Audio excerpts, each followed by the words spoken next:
किन्दा छब्बिस दिन लाग्यो ओ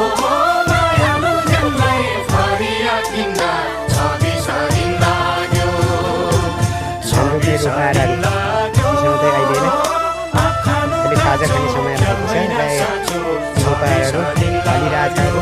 मौजे राजाहरू सबै खाजाको लागि तयारी हुँदै आटा खाजा आउँदैछ।